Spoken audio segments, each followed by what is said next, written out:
오늘 우리에게 주시는 하나님의 말씀은 열왕기상 11장 4절에서 8절 말씀입니다. 열왕기상 11장 4절에서 8절 말씀입니다. 구약성경 531쪽에 있습니다.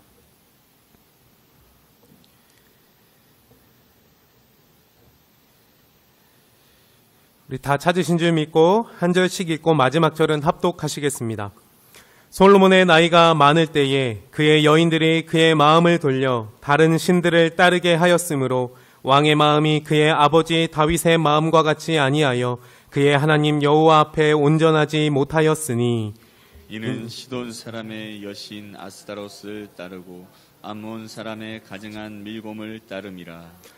솔로몬이 여호와의 눈앞에서 악을 행하여 그의 아버지 다윗이 여호와를 온전히 따름같이 따르지 아니하고 모압의 가증한 금오스를 위하여 예루살렘 앞 산에 산당을 지었고 또 암몬 자손의 가증한 몰록을 위하여 그와 같이 하였으며. 함께 읽겠습니다. 그가 또 그의 이방 여인들을 위하여 다 그와 같이 한지라. 그들이 자기의 신들에게 분향하며 제사하였더라. 아멘. 여호와 앞에 온전하지 못함, 곧 비극의 서막이라는 제목으로 말씀 나누겠습니다. 우리 모든 성도분들 가운데에 한국 사람들이시지만 한국말은 끝까지 들어봐야 한다라는 말을 들어보신 적 있으십니까?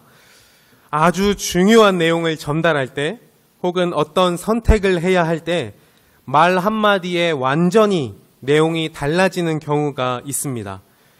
제대로 듣지 않고 섣불리 판단하다가는 큰 피해를 볼 수 있기 때문에 생긴 말입니다. 여러분은 그런 경험이 실제로 있으십니까? 꼭 한국말만 그렇겠습니까?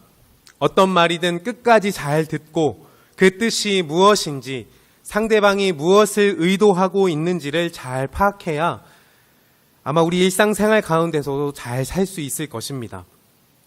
그런데 사람들 간의 말뿐만 아니라 특별히 이 성경 말씀에서도 동일하게 적용됩니다.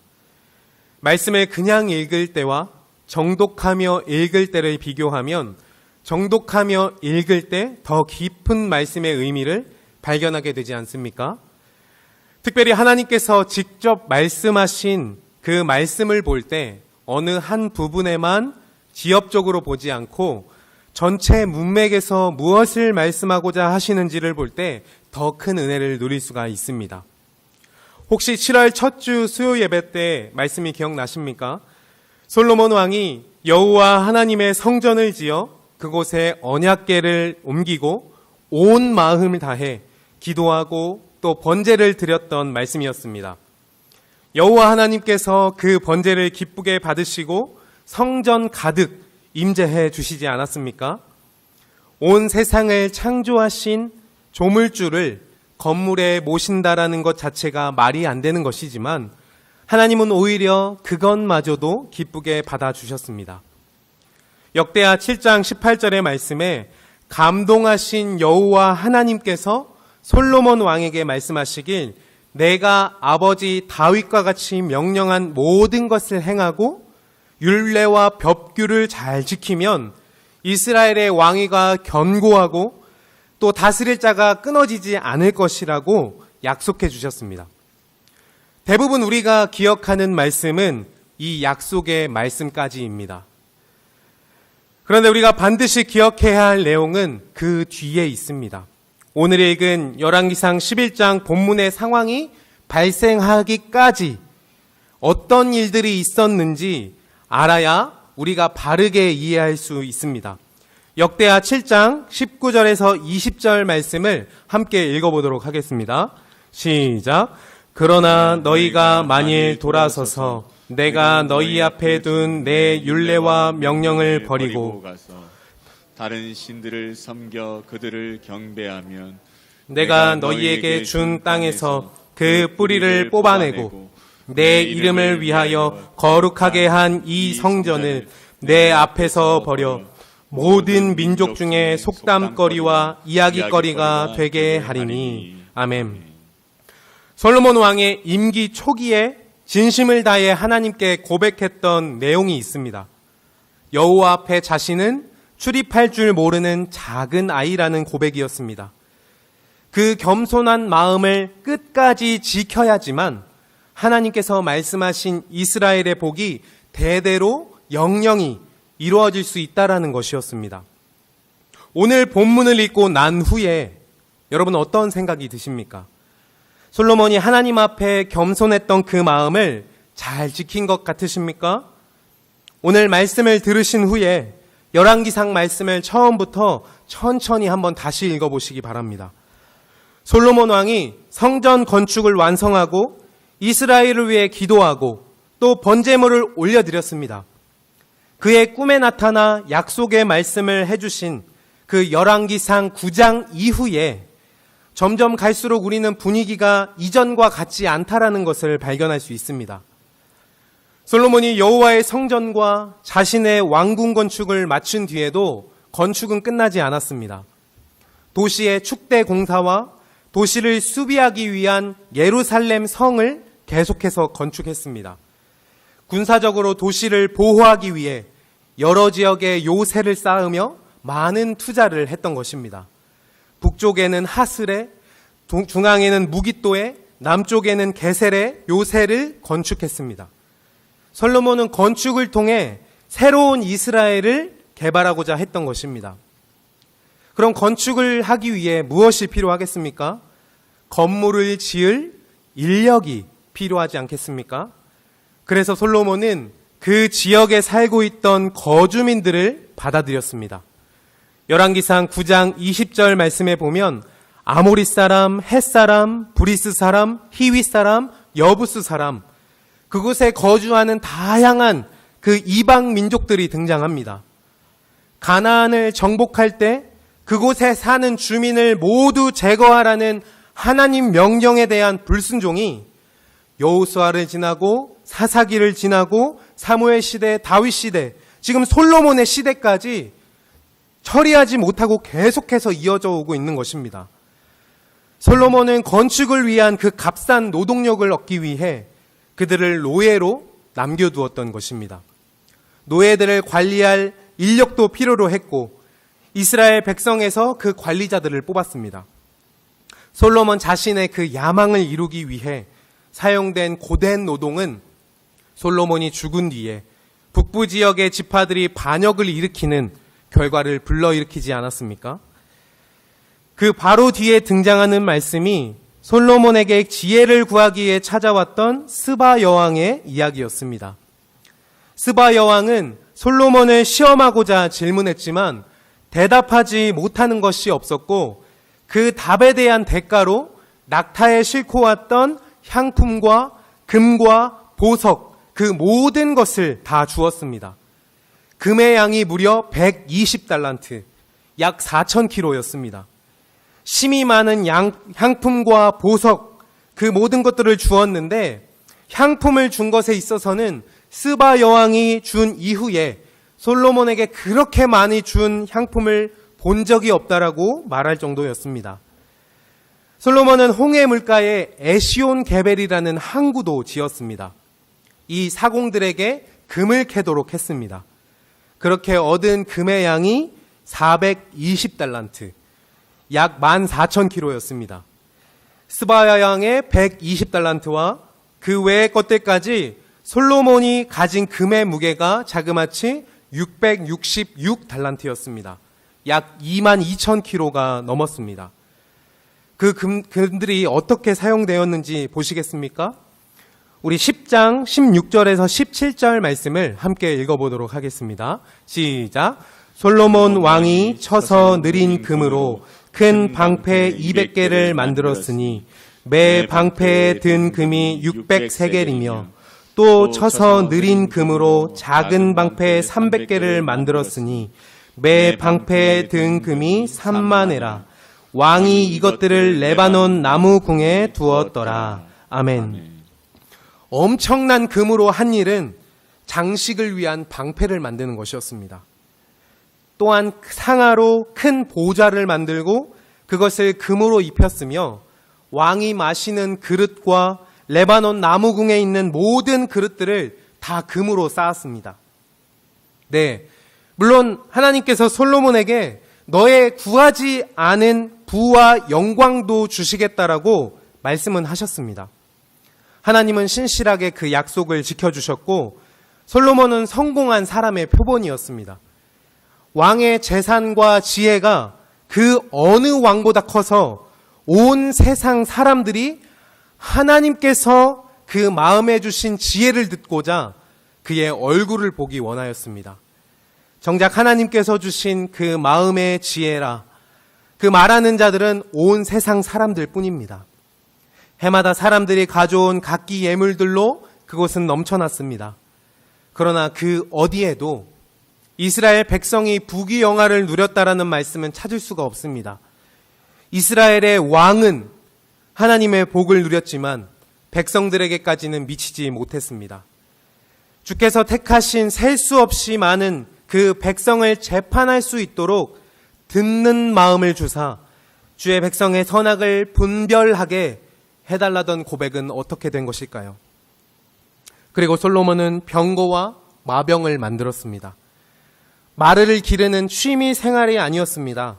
이스라엘의 군사력을 증강시키기 위한 것이었습니다. 열왕기상 10장 26절 말씀에 보면 솔로몬이 모은 병거가 1,400대고 마병이 12,000명이었다라고 말하고 있습니다. 병거만 머무는 성을 따로 쌓고 수도에도 병거와 마병을 둘 정도였습니다. 말들은 주로 애굽에서 수입해 들여왔고 왕의 상인들이 사왔고 그 병거와 말을 잘 길러서 헷 사람에게도 팔고 아람 사람에게도 팔기도 했습니다. 솔로몬 왕은 애굽 바로 왕의 딸 외에 이방의 많은 여인들을 또한 아내로 두었습니다. 모압 족속, 암몬 족속, 시돗과 헷 여인을 사랑하였는데 후궁이 700명이고 첩이 300명이나 되었습니다. 여호와 하나님께서 이스라엘에게 이방 여인과 통혼하지 말도록 말씀하신 이유는 이방의 남편이나 아내를 통해 마음이 돌아서게 되고 그들이 섬기던 이방 신들, 그들을 따르게 될 것이기 때문에 통혼하지 못하도록 막으셨습니다. 물론 한 나라의 왕이니까 국방을 강화하기 위해 병거를 많이 둘 수도 있습니다. 아내나 첩을 많이 두는 것은 인간적인 생각으로 그 왕위를 계승하기 위해 이미 당연한 것일 수도 있습니다. 정말 그렇습니까, 여러분? 솔로몬이 잘못한 것만을 너무 찝어내고 있는 것이 아닌가 생각하십니까? 그렇지 않습니다. 우리는 말씀 그대로 솔로몬이 한 일을 지금 보고 있는 것입니다. 열왕기와 역대기가 같은 내용이 반복되어 적혀 있는 것 같을지라도 선지자가 바라본 관점인 열왕기 말씀과 제사장 관점에서 바라본 역대기의 말씀은 다릅니다. 성령께서 열왕기상 이 기록한 저자를 통해 솔로몬에 대한 행적을 말씀하고자 하실 때 분명히 전하고자 하셨던 바가 있었다는 것입니다. 솔로몬이 행했던 일들의 대부분은 율법에 어긋난 일들일 뿐이었습니다. 우리 신명기 17장 14절에서 17절 말씀을 한번 함께 읽어보도록 하겠습니다. 시작. 내가 내 하나님 여호와께서 내게 주시는 땅에 이르러 그 땅을 차지하고 거주할 때에 만일 우리도 우리 주위의 모든 민족들 같이 우리 위에 왕을 세워야겠다는 생각이 나거든.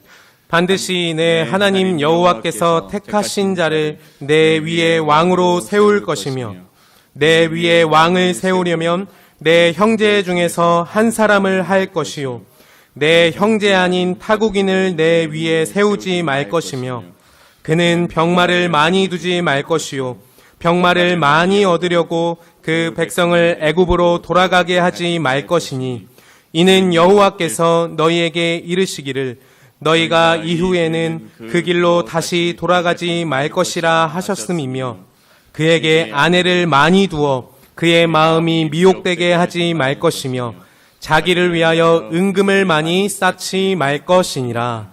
아멘.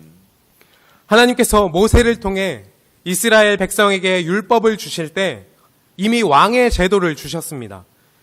마치 이스라엘이 여호와 하나님으로만 만족하지 못하고 주위의 민족들처럼 그들도 사람인 왕을 세우게 될 것이라는 것을 이미 알고 계신 것처럼 말입니다. 이스라엘 백성들이 사무엘 선지자에게 왕을 세워달라고 요청하였을 때 여호와 하나님께서는 아무 말 없이 그것을 용납해 주셨습니다. 또한 16절 말씀에 왕은 병마를 많이 두지 말 것이고 그 병마를 얻기 위해 백성들이 애굽으로 다시 돌아가지 말도록 하셨습니다. 여호와 하나님께서 그들이 그 길로 들어가는 것 자체를 금지하셨던 것입니다. 그러나 솔로몬은 꿈에 나타나신 하나님께 지혜를 구하기 전부터 이미 애굽 왕 바로의 딸과 정약 결혼을 한 상태였습니다. 외교를 위한 혼인 관계를 맺고 있었던 것이죠.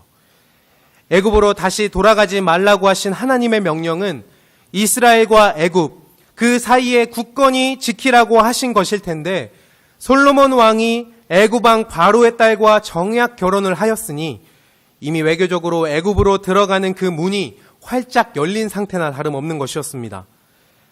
17절 말씀 앞부분에 아내를 많이 두어 그의 마음이 미혹되게 하지 말라고 하신 것은 많은 아내를 두면 신경 써야 할 것들이 많아져 하나님으로부터 떠나게 된다라는 것입니다.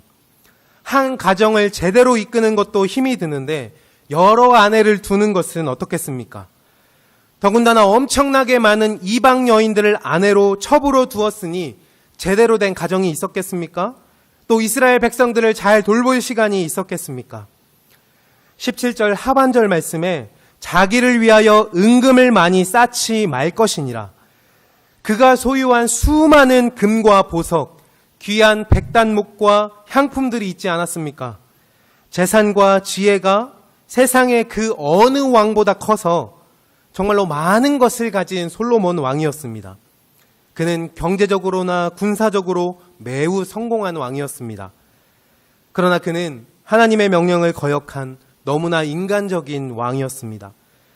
하나님께 구해서 받았던 그 지혜가 그의 나라와 이스라엘 백성들을 위해 사용되지 않고 그저 자신이 더 가지기 위해 사용한 성공했지만 성공하지 못한 사람이었습니다. 그리고 오늘 우리가 읽은 본문의 말씀이 결국 솔로몬이 어떻게 되었는지를 보여주는 타락하고 비참한 불쌍한 한 왕의 모습입니다. 솔로몬이 나이가 많을 때에 여인들이 그의 마음을 돌려 이방신들을 따르게 했습니다. 시돈 사람의 여신 아스다롯을 따르고 암몬 사람의 가증한 밀곰을 따랐습니다. 하필이면 다산과 풍요, 부유함을 상징하는 우상인 아스다롯을 섬기는 솔로몬으로 인하여 이스라엘이 방탕해지고 퇴폐해지고 우상 숭배 가운데에 너무나 자유한 그 문화를 받아들이게 되었습니다. 소머리에 인간 몸을 하고 있는 그 밀곰의 동상을 뜨겁게 달고 그 안에 갓난아이를 넣고 번제를 드리는 그 암몬 우상의 문화가 므낫세 왕 때 갑자기 생긴 것이 아닙니다. 여호와 하나님으로부터 여호와 하나님 덕분에 여호와 하나님을 위한 여호와 중심적이었던 모든 경제, 문화, 사회, 종교가 이방의 것으로 바뀌는 시작이 된 것입니다. 무엇보다 가장 문제가 됐던 것은 솔로몬 왕의 마음이었습니다. 11장 4절 하반절에 왕의 마음이 그의 아버지 다윗과 같이 아니하였고 하나님 여호와 앞에 온전하지 못하였으니 라고 말하고 있습니다. 그의 마음은 하나님을 떠났습니다. 죄를 지었을지라도 하나님의 말씀 앞에 납작 엎드려 죄를 회개하고 뉘우쳤던 그 다윗과 달리 솔로몬은 돌이키지 않았습니다. 솔로몬이 여호와 앞에 눈앞에서 악을 행하였고 그의 아버지 다윗이 여호와를 온전히 따름같이 따르지 아니하였습니다. 가장 마음 아프고 속상한 일이 무엇인지 아십니까? 오늘 7절, 8절 말씀을 함께 읽어보겠습니다. 시작. 모압에 가증한 그모스를 위하여 예루살렘 앞 산에 산당을 지었고 또 암몬 자손의 가증한 몰록을 위하여 그와 같이 하였으며 그가 또 그의 이방 여인들을 위하여 다 그와 같이 한지라. 그들이 자기의 신들에게 분향하며 제사하였더라. 아멘. 솔로몬이 여호와 하나님을 위해 지었던 성전이 어디에 있었습니까? 예루살렘에 있었습니다. 그런데 모압에 가증한 그모스를 위한 산당과 암몬 자손에 가증한 몰록을 위한 산당이 어디에 있다라고 말하고 있습니까? 예루살렘 앞 산에 있다고 말하고 있습니다. 건물 따위로 모실 수 없는 창조주 하나님께서 그래도 인간의 고백을 기쁘게 받으시고 여호와의 임재하심이 가득하여 제사장들이 제대로 설 수조차 없었던 솔로몬이 건축한 그 여호와의 성전 앞에 이방에 가증한 우상을 섬기는 산당이 함께 자리 잡았고 그곳에서 분향을 했습니다. 어떻게 이런 일이 일어날 수가 있는 것입니까? 솔로몬이 죽고 나서 다음 세대를 잇는 왕이 그런 것이 아니고 불과 40년밖에 되지 않는 그 통치 기간 가운데에 이러한 일들이 벌어진 것입니다. 성도 여러분, 여호와 하나님 그 마음이 어떠셨겠습니까? 마음이 찢어지고 억울하고 서운하고 분노를 넘어 질투심이 끓어오르시지 않으시겠습니까? 변절한 솔로몬이 이방 아내들에게 그들의 신들을 고향에 남겨두고 올 것을 요구하지 않았습니다. 잘못된 관용 하나가 신앙의 중심지가 되어야 할 그 예루살렘에 이방 우상이 섬겨지도록 했습니다. 한 번의 용납이 또 다른 타협을 불러오고 그 과정 속에 우상 숭배가 자리 잡게 된 것입니다. 여호와 하나님이 임재하시는 예루살렘 성전이 결국 이방의 우상을 섬기는 멸망의 산이 되었고 요시야 왕이 모든 산당을 다 제거할 때까지 300년 이상 그것이 지속되었습니다. 한번 상상해 보십시오. 그 혼란스럽고 치욕스러우며 난잡한 모습들을 한번 생각해 보십시오. 도저히 견딜 수 없는 여호와 하나님의 진노가 느껴지지 않으십니까? 결국 역대하 7장 18절에 솔로몬을 향한 축복과 약속의 말씀은 무효가 되었고 19절에서 20절 말씀인 다른 신들을 경배한 그들에게 그 땅 가운데 뿌리를 뽑아내겠다라는 심판과 저주의 말씀이 이루어지고 말았습니다. 하나님을 떠난 솔로몬은 돌이키지 않았고 진노하신 하나님께서 그 왕위를 빼앗아 그의 신하에게 넘겨줄 것이며 12지파 중 오직 한 지파만이 그를 따르게 할 것이라고 말씀하셨습니다. 솔로몬 왕의 마지막 모습을 보며 죄로 가득한 인간에게 무엇을 기대할 수 있겠는가 라는 생각을 하지 않습니까? 그러면서도 아버지 다윗의 교만의 죄로 빼앗은 햇사람 우리아의 아내 밧세바, 그녀의 아들 솔로몬을 통해서 왜 하나님은 그 다음 이스라엘을 이어가도록 하신 것일까요? 이러한 생각도 해볼 수 있지 않습니까? 이미 벌어진 일들에 대해서는 하나님께서 반드시 심판하신다는 것을 아실 것입니다. 그때가 이 세상을 사는 동안일지 혹은 죽은 후 심판대 앞에 섰을 때있는지 아무도 모릅니다.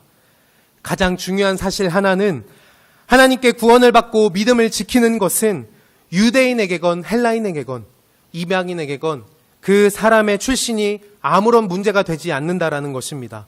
오직 여호와 하나님을 알던 이스라엘이 새로운 이방 문화로 돌아서는 것과는 완전히 다른 문제입니다. 어쩌면 솔로몬이 그것을 가장 잘 아는 사람이지 않았을까요? 비록 밧세바가 이방 출신이고 솔로몬도 복잡한 출생으로 태어난 자일지라도 아버지 다윗과 함께 하시는 그 하나님을 가장 가까이서 보았고 그 하나님이 어떤 하나님인지를 알았을 것이고 그냥 그는 그대로 알았던 그것을 행하기만 하면 되는 것이었습니다. 또한 다음 세대와 또 여름 사역을 위해 세일의 특별 새벽 기도회를 마치고 이 본문을 보니 지금 우리의 모습은 어떤가 돌아보게 됩니다. 정말 아무것도 없던 저 지도의 끄트머리 아주 작은 대한민국이라는 이 나라에 하나님께서 130년 전 선교사들을 보내시고 또 복음을 주시지 않았습니까? 최신식 서구 문물들이 들어오고 병원과 학교가 세워지고 너무나 살기 좋은 나라가 되었습니다. 하나님을 알지 못하고 나무 조각과 돌멩이를 보며 그것을 세워놓고 허공에 기도를 하던 우리가 창조주가 누구이신지를 알게 되었고 그 은혜를 경험하게 되지 않았습니까? 5세대, 6세대를 걸친 신앙의 선배들이 목숨을 걸고 지킨 이 믿음을 하나님께서 귀하게 받으시고 지금 이렇게 좋은 교회 안에서 좋은 환경 가운데 우리가 예배할 수 있는 것이 아니겠습니까? 그러나 불과 10수년 만에 한국교회가 엄청난 위기를 겪고 있습니다. 인구의 4분의 1이 기독교 인구라는 말은 이미 옛말이 되었습니다. 주일학교 학생들이 점점 사라져가고 있으며 사회로부터 존경받고 본을 받던 교회는 지탄과 손가락질을 받는 대명사가 되어버렸습니다. 온갖 인간 중심적인 문화, 개인주의, 상대주의, 또 물질 만능주의 등이 판을 치고 있고 교회 안에 오히려 복음이 더 필요한 시대로 우리는 살아가고 있습니다. 우리의 이 죄악된 본성을 뉘우치고 다시 말씀으로 돌아가는 자가 있겠습니까? 예수님의 말씀처럼 마지막 때의 믿음을 볼 수 있겠습니까? 주님이 우리에게 그리고 한국교회에 아직 기회를 주고 계신 것입니다. 지금 우리가 하나님 앞에 어떻게 행동하는가에 따라서 우리의 다음 세대들이 달려 있습니다. 그리스도인으로 세상에 살며 떳떳하지 못한 일들을 삼가 본이 되어야 하고 모두가 세상을 말할 때 하나님을 말할 수 있는 담대한 믿음의 자녀들이 되어야 하며 다음 세대들을 잘 이끌며 하나님께로 함께 가기 위해 기도만 하는 것으로 부족합니다. 그들에게 온 마음과 정성을 다해 씨앗을 심고 물을 주며 가르치고 또 동행할 때 하나님께서 자라게 하시지 않겠습니까? 다음 세대를 허락해 주시지 않으시겠습니까? 사랑하는 성도 여러분, 한 사람으로 인해 이스라엘이 살아났고 전성기를 누렸습니다. 한 사람으로 인해 이스라엘이 둘로 나눠졌고 후퇴기를 맞이했습니다. 하나님께서 축복으로 주셨던 모든 것이 자신을 드러내는 욕망으로 변해버렸습니다. 그 욕망에서 돌이키지 못한 채 죄악 가운데 그는 죽고 말았습니다. 그리스도인으로서 과연 나는 어떠한 삶을 살고 있는가? 이 거대한 세상과 비교했을 때 나는 정말 아무것도 아닌 개인 한 사람이 이 하나님의 나라를 바꿀 수 있을 것인가? 말씀을 듣고 믿음으로 담대히 실행할 수 있을 것인가? 하나님께서 그 작은 믿음을 들어 쓰실 줄 믿습니다. 어둠 가운데 오히려 더 빛이 나는 그 주의 진리의 말씀을 붙들고 나의 죄던 본성을 돌이키고 다시 한번 믿음의 결단을 하는 우리 모든 성도분들 되시기를 진심으로 바랍니다.